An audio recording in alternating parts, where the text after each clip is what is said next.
نحمدہ و نصلی علی رسولہ الکریم۔ عزیزان محترم، میں Muhammad Aslam Dode, chairman liberal party Pakistan, آپ سے مخاطب ہوں اور آپ دیکھ رہے ہیں liberal party Pakistan YouTube channel. پیش خدمت ہے پروگرام فہم قرآن۔ عزیزان محترم، آپ کو پتہ ہے کہ اس پروگرام کے تحت میں آپ حضرات کے سامنے قرآن پاک کی تفسیر بیان کرتا ہوں، اور قرآن پاک کی تفسیر کے حوالہ سے ان دنوں آپ حضرات کے سامنے اعوذ باللہ من الشیطان الرجیم کی تفسیر جو ہے بیان کی جا رہی ہے، اور اعوذ باللہ کی تفسیر کے حوالہ ہی سے آپ حضرات کے سامنے اللہ تبارک و تعالیٰ کے اسماء الحسنہ کا مطلب اور مفہوم آپ حضرات کے سامنے رکھ رہا ہوں۔ اب تک میں اللہ تبارک و تعالیٰ کے 140 سے زائد ناموں کا مطلب اور مفہوم آپ حضرات کے سامنے رکھ چکا ہوں، تو آج پھر اللہ تبارک و تعالیٰ کے دو نام الجمیل اور الصادق، ان کا مطلب اور مفہوم آپ حضرات کے سامنے رکھنا مطلوب ہے۔ عزیزان محترم، الجمیل اللہ تبارک و تعالیٰ کا ایک صفاتی نام ہے۔ جمیل کے معنی ہے خوبصورت، جمال کے معنی ہے حسن کثیر، یعنی کہ جسمانی لحاظ سے بھی حسین اور اقوال و افعال کے لحاظ سے بھی حسین۔ اللہ تبارک و تعالیٰ اپنی ذات کے لحاظ سے بھی حسین ہے، اور اپنے اقوال و افعال کے لحاظ سے بھی اللہ تبارک و تعالیٰ کی ذات حسین ہے۔ قیامت کے بعد جب دنیا کے تمام انسان نیکوکار جنت میں اور گناہ گار جو ہے وہ دوزخ میں چلے جائیں گے، مسلمان جنت میں اور کافر دوزخ میں چلے جائیں گے، تو مسلمانوں کے سامنے جنت میں جو سب سے بڑا تحفہ ہوگا، جو سب سے حسین و جمیل چیز ہوگی، جو سب سے زیادہ متاثر کن شے ہوگی، اور جس کو حدیث میں آتا ہے کہ 1,00,000 سال تک انسان آنکھ بھی نہیں جھپکیں گے، وہ اللہ تبارک و تعالیٰ کی ذات بابرکات ہے۔ اللہ تبارک و تعالیٰ حدیث میں آتا ہے کہ جنتیوں کو چاند جس طرح آسمان کی بلندیوں پر نظر آتا ہے، اس طرح اللہ تبارک و تعالیٰ کی ذات چاند کی طرح جنتیوں کو نظر آئے گی،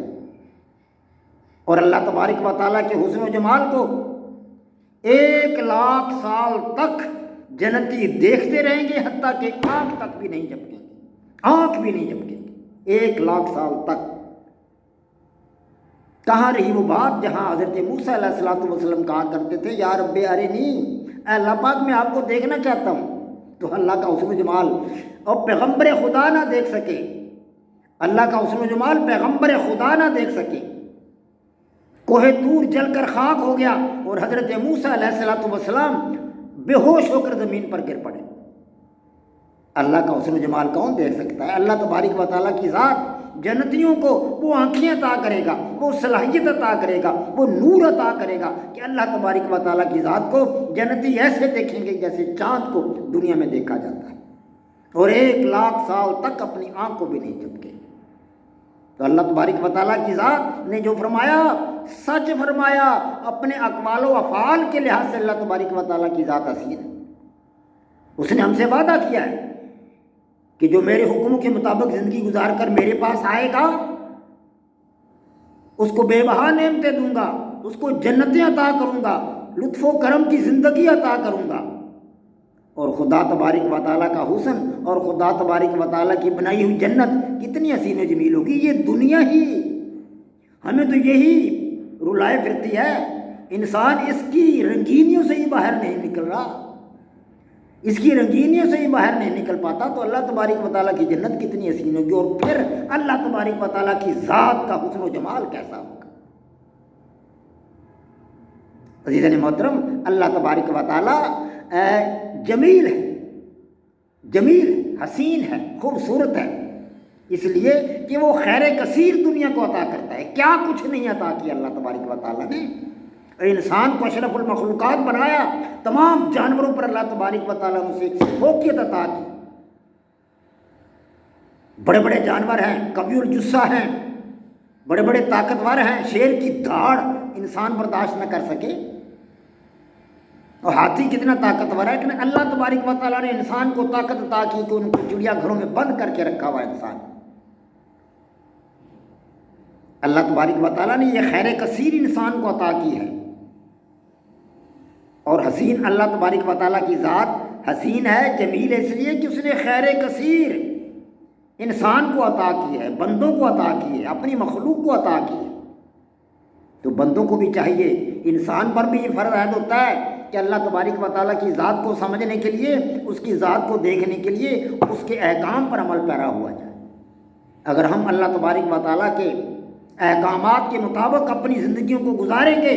تو بلا شبہ ایک دن ہم اللہ تبارک و تعالیٰ کی ذات کو دیکھنے کے قابل ہوں گے، اور اللہ پاک ہمیں ایسے نظر آئے گا جیسے چاند آسمان کی بلندیوں پر نظر آتا ہے، اور ہم اللہ تبارک و تعالیٰ کے حسن و جمال کا دیدار کر سکیں گے۔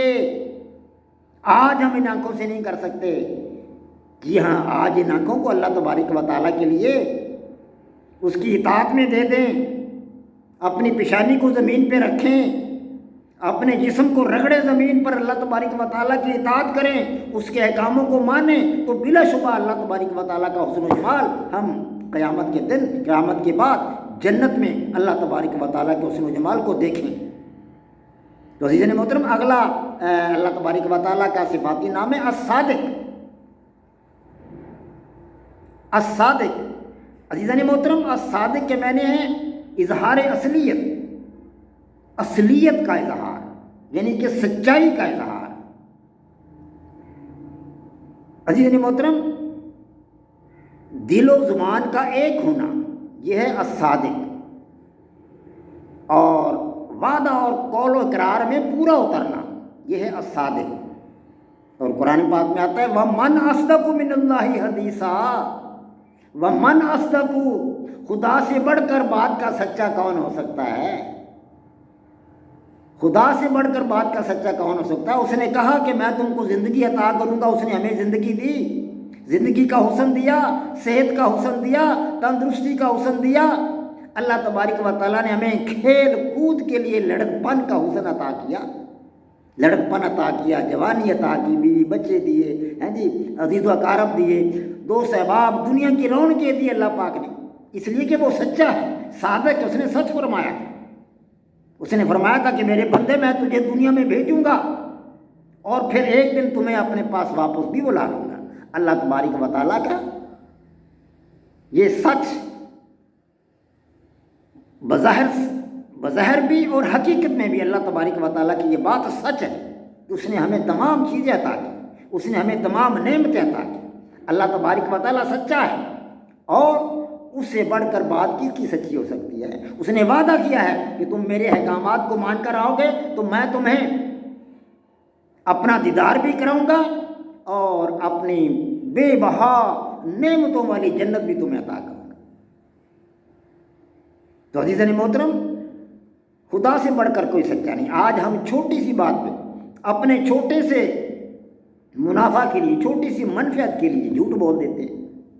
اور دکاندار کو دیکھ لیں، اچھی چیز اوپر رکھ کے نیچے گندی چیزیں رکھ دیتا ہے، خراب مال نیچے رکھ کے اوپر اچھا مال رکھ کے بیچ رہا ہے جی۔ ترازو کو دیکھ لو تو ترازو جو ہے وہ ٹیڑھا کر کے بیچ رہا ہے، پورا مال نہیں دے رہا، لے زیادہ رہا ہے دے تھوڑا رہا ہے۔ تو ہم کون سی بات میں سچے ہیں؟ کہاں کے سچے ہیں؟ سچا ہے تو اللہ تبارک و تعالیٰ کی ذات، اس کے تمام وعدے سچے۔ اس نے اپنے محبوب حضرت محمد مصطفیٰ صلی اللہ علیہ وآلہ وسلم کو اپنا آخری نبی اور آخری رسول بنا کر بھیجا، اور سچ فرمایا اللہ تبارک و تعالیٰ نے۔ بدر کے میدان میں اپنے محبوب کو اللہ تبارک و تعالیٰ نے کامیابی عطا کی، احد کے میدان میں کامیابی عطا کی، احزاب کے میدان میں کامیابی عطا کی، اور اللہ تبارک و تعالیٰ نے اپنے محبوب کو دنیا جہان کی وہ تمام نعمتیں عطا کی۔ وَالضُّحَىٰ وَاللَّيْلِ إِذَا سَجَىٰ مَا وَدَّعَكَ رَبُّكَ وَمَا قَلَىٰ وَلَلْآخِرَةُ خَيْرٌ لَكَ مِنَ الْأُولَىٰ وَلَسَوْفَ يُعْطِيكَ رَبُّكَ فَتَرْضَىٰ،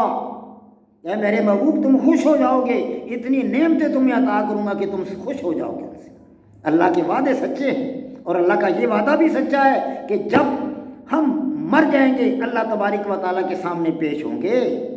اللہ کا یہ وعدہ بھی سچا ہے کہ ہم نے اس کے پاس جانا ہے، اور اس کا یہ وعدہ بھی سچا ہے کہ اگر ہم نیکی کریں گے تو اللہ تبارک و تعالیٰ کی جنتوں میں داخل ہوں گے، اور اگر ہم نیکی نہیں کریں گے، اللہ تبارک و تعالیٰ کے بتائے ہوئے راستہ کے مطابق اپنی زندگی کو نہیں گزاریں گے تو دوزخ کی طرف ہانک دیے جائیں گے، فرشتے ہمیں ہانک کر دوزخ کی طرف لے جائیں گے، اس لیے کہ اللہ تبارک و تعالیٰ کا وعدہ سچا ہے۔ اللہ نے جو بھی فرما دیا